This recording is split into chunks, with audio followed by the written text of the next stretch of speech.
Hello everybody.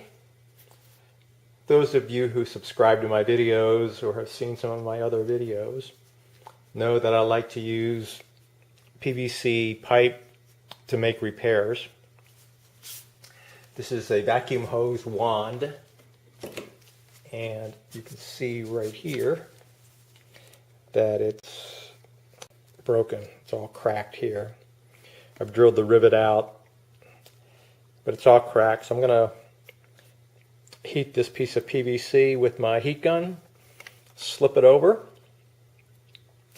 and then drill a new hole and put a pop rivet in. So here's the broken part right here.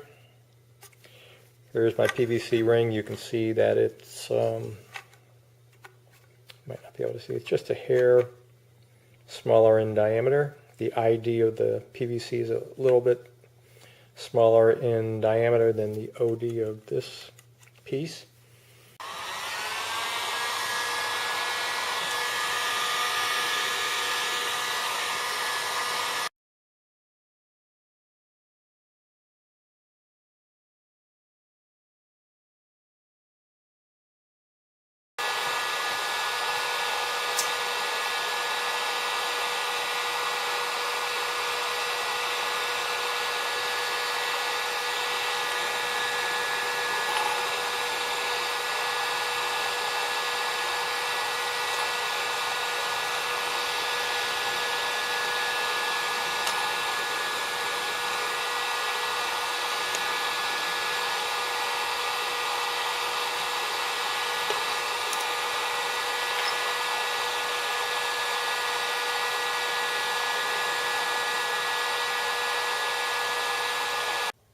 There it is.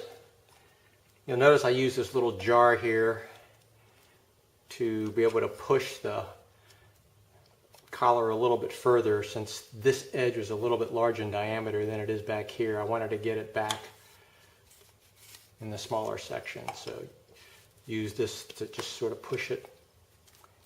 So the next thing I'll do is I'll just drill a hole. I've got it measured out. I'm going to drill a hole, put a pop rivet in. This thing will be good as new. It's better than a hose clamp. Think about it as a plastic hose clamp. Better than a hose clamp because it won't cut you or look too unsightly. So here's the finished product. I've got my pop rivet in, and this is not going to break there. This is going to last a long time. Please subscribe to my channel. I'm still trying to get to 1,000 subscribers. So a subscription would be really appreciated. Thanks for watching.